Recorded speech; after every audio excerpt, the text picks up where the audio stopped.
하나님 말씀을 우리 함께 보겠습니다. 하나님의 말씀은 요한복음 4장 46절부터 53절까지 말씀입니다. 신약성경책 149쪽입니다. 신약성경책 149쪽 요한복음 4장 46절부터 53절까지 말씀입니다. 46절부터 53절까지 우리 같은 목소리로 함께 귀한 말씀을 읽겠습니다. 같이 읽습니다. 예수께서 다시 갈릴리 가나에 이르시니 전에 물로 포도주를 만드신 곳이라. 왕의 신하가 있어 그의 아들이 가버나움에서 병들었더니 그가 예수께서 유대로부터 갈릴리로 오셨다는 것을 듣고 가서 청하되 내려오소서 내 아들의 병을 고쳐주소서 하니 그가 거의 죽게 되었음이라. 예수께서 이르시되 너희는 표적과 기사를 보지 못하면 도무지 믿지 아니하리라. 신하가 이르되 주여 내 아이가 죽기 전에 내려오소서. 예수께서 이르시되 가라 내 아들이 살아있다 하시니 그 사람이 예수께서 하신 말씀을 믿고 가더니 내려가는 길에서 그 종들이 오다가 만나서 아이가 살아있다 하거늘 그 낫기 시작한 때를 물은즉 어제 7시에 열이 떨어졌나이다 하는지라. 그의 아버지가 예수께서 내 아들이 살아있다 말씀하신 그때인 줄 알고 자기와 그 온 집안이 다 믿으니라. 아멘. 주님의 말씀입니다. 아멘. 감사함으로 하나님의 말씀을 함께 받았습니다. 능력이 임하는 기도, 능력이 임하는 기도.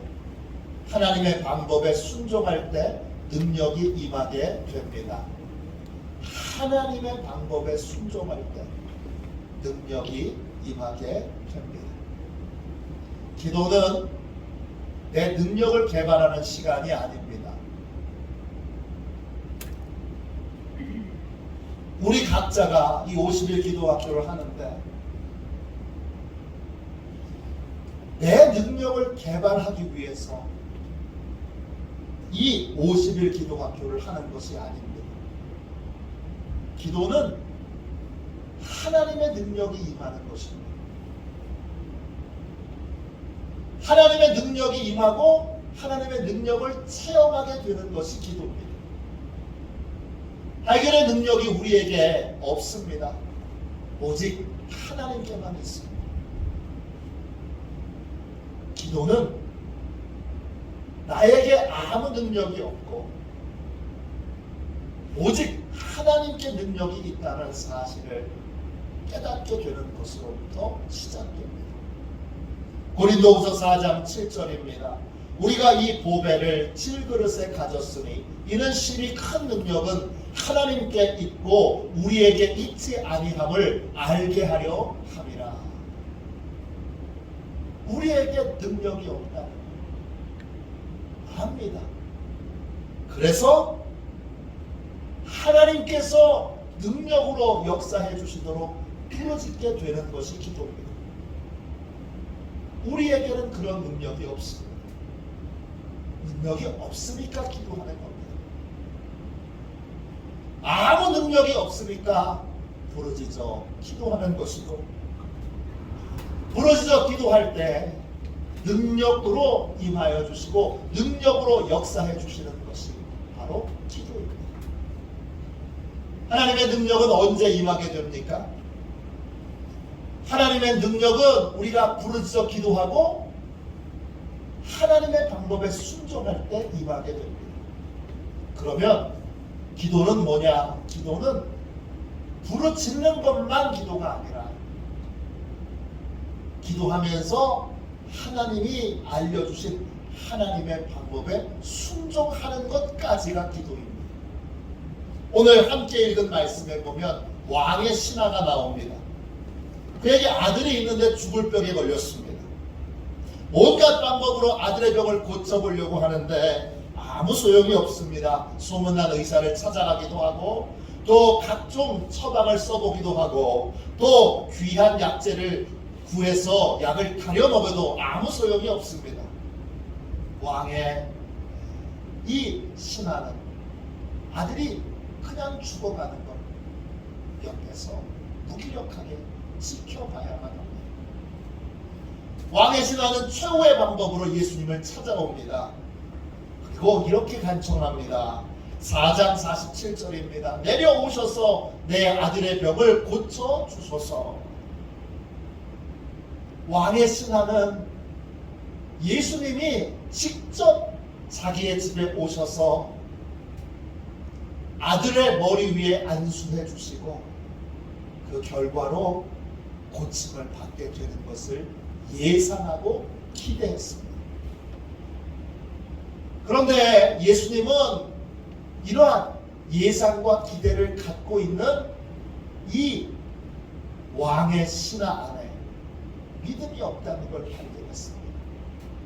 어떤 믿음? 자기의 방법이 아닌 다른 방법으로도 주님이 얼마든지 고쳐주실 수 있다는 믿음이 이 왕의 신하에게는 없었습니다. 그래서 주님이 이렇게 말씀하십니다. 48절입니다. 너희는 표적과 기사를 보지 못하면 도무지 믿지 아니하리라. 내가 꼭 가야만, 내가 꼭 가서 안수해야만, 그래야만 병이 낫거나 병이 고쳐지는 것이 아니라는 걸 알려주신 겁니다.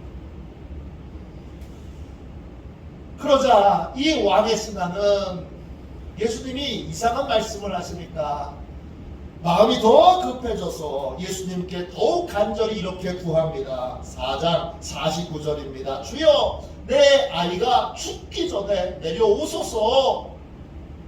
지금 아들이 죽었을지도 모릅니다. 빨리 가서 좀 고쳐주십시오. 그때 예수님이 정말 이상한 말씀을 하십니다. 50절입니다. 가라, 내 아들이 살아있다.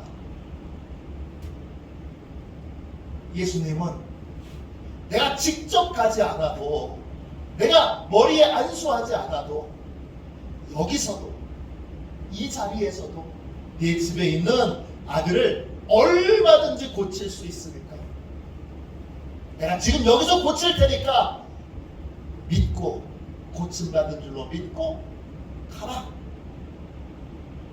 그렇습니다. 둘 중에 하나를 선택해야 됩니다. 왕의 신하는 처음에 생각대로 예수님을 집으로 모셔가기 위해 애를 쓰든지, 아니면 예수님이 고쳐주신 것을 믿고 집으로 가든지, 둘 중에 하나를 택해야 합니다. 여러분이라면 뭘 택하시겠습니까? 예수님의 말씀을 믿고 따르려면 나의 기대, 나의 예상을 내려놔야 이렇게 되겠지. 기도하면 이렇게 되겠지. 그렇게 안 되면 어떻게 할 거예요? 그럼 기도 응답이 안 되는 건가요? 내가 기도하면 이런 일이 있겠지. 이런 방법으로 해결되겠지. 이렇게 될 거야. 내 예상과 기대와 다른 그러한 방법으로 주님이 응답 주시려고 할 때는 어떻게 하시겠습니까? 왕의 신하는 예수님의 말씀에 순종하기 위해 자기의 생각과 예상을 내려놓습니다. 그리고 예수님의 말씀을 믿고 집으로 갑니다. 빈손으로 가는 거 아니야. 아이는 벌써 죽었을지도 모르거든.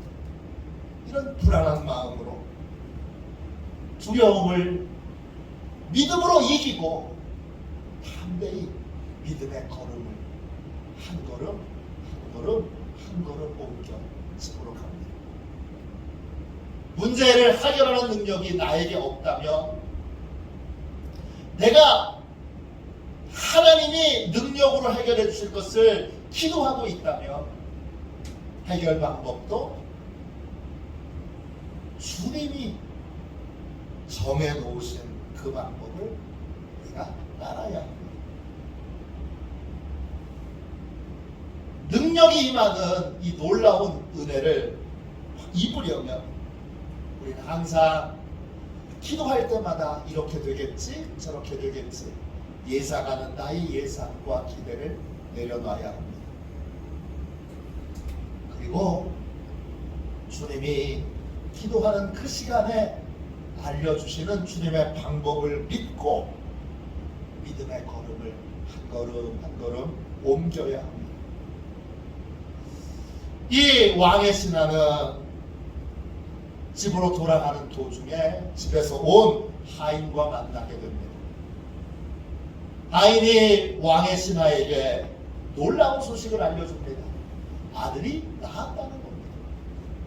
언제 낳았냐 그랬더니 예수님이 다 고쳤다라고 말씀하시고 그 말씀을 믿고 왕의 신하가 걸음을 옮겼을 때 믿음의 걸음을 옮겼을 때 그때가 바로 병 고침받는 순간이었습니다. 기도는 하나님의 능력이 임하는 것입니다. 하나님의 능력은 언제 임하느냐? 구하고 하나님의 방법에 순종할 때 임하게 됩니다. 우리는 기도하면서 내 예상과 기대와 다른 방법으로 주님이 응답하실 때 반드시 그 응답을 믿고 주님의 방법으로 해결해 주실 것을 기대하고 그리고 내 생각, 내 예상, 내 기대를 내려놓고 주님의 방법에 순종해야 합니다. 기도하고 주님의 방법에 순종하는 것이 바로 하나님의 능력을 입는 비결입니다. 어느 목사님께서 어렸을 때 교통사고를 당하셨습니다. 그래서 허리를 심하게 다쳤는데 세월이 흘러도 허리가 늘 아팠습니다. 병원에서는 그 이상 치료가 불가능하니까 그 정도도 그래도 그 정도 낫게 된 것도 만족하라고 그렇게 말합니다. 어느 날 새벽 기도를 드리다가 주님께서 이런 음성을 들려주십니다. 내가 네 병을 고쳐줄 터이니 산에 올라가 기도하거라. 이 목사님은 깜짝 놀랐습니다. 왜냐? 한 번도 산 기도를 해본 적이 없습니다. 수차례 이게 맞나? 이게 맞나? 이게 맞나? 그러다가 결국 용기를 내서 산 기도를 가게 됩니다. 밤새도록 기도하기 위해 평평한 바위 위에 앉았는데 무서워서 기도에 집중할 수가 없습니다. 바람 소리, 또 나뭇가지가 흔들리는 소리, 새 소리, 또 숲을 지나가는 짐승들의 소리, 바람 소리, 기도에 집중할 수가 없습니다. 내려가고 싶은 마음이 간절하고 내려가자 그러다가 새벽까지 견디고 견뎠습니다. 새벽에 갑자기 온 몸이 뜨거워졌습니다. 견딜 수 없는 뜨거움으로 기도의 자리에 누워서 이리 구르고 저리 구르고 이 뜨거움에 어우 뜨거워 그러면서 이리 둥글고 저리 뒹굴고 하다가 갑자기 깨달았습니다. 허리가 안 아프네. 주님의 방법에 순종했더니 주님이 고쳐주셨습니다. 어떤 목사님께서 교회를 개척하셨습니다. 처음 얻은 교인은 노숙자였습니다. 노숙자를 데려다가 씻기고 새 옷을 입히고 먹을 것을 주고 그러면서 첫 번째 교인을 삼았습니다.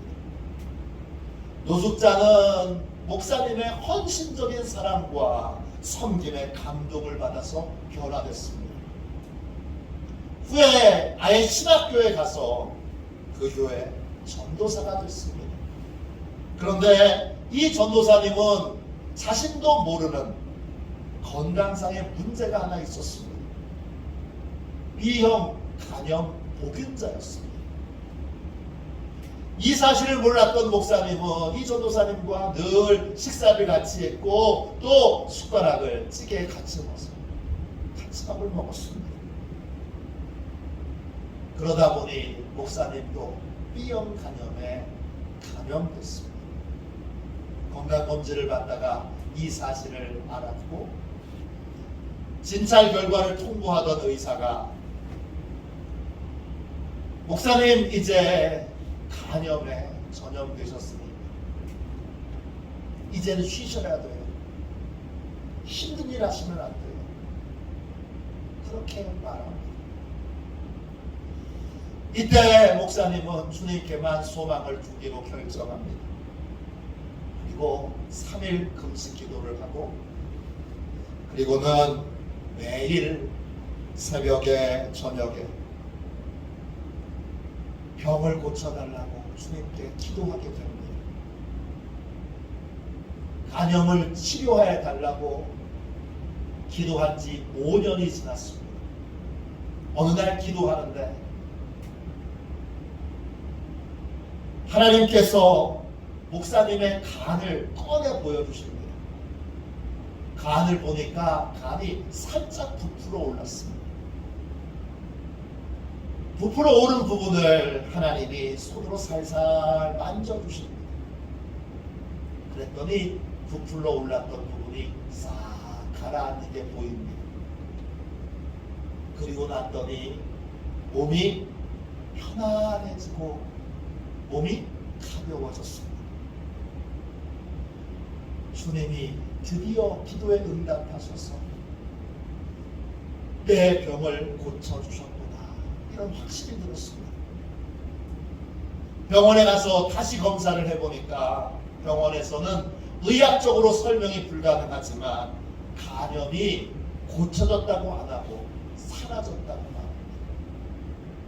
주님을 의지하고 믿음으로 주님의 능력을 구했더니 주님께서 놀라운 방법으로 놀라운 시간에 치유의 은혜를 베풀어 주셨습니다. 기도하면 하나님의 능력이 임합니다. 왜 기도합니까? 우리에게 능력이 없기 때문입니다. 능력이 없으니까 하나님의 능력을 구하는 겁니다. 기도는 내 능력을 개발하는 시간이 아닙니다. 내게 능력이 없다는 걸 깨닫고 능력 많으신 하나님께 능력을 구하는 것이고 그리고 그 능력이 임하도록 하나님의 방법에 순종하는 것입니다. 부르짖어 기도하는 것과 하나님의 방법에 순종하는 것까지가 기도입니다. 그러면 하나님의 능력이 임하게 됩니다.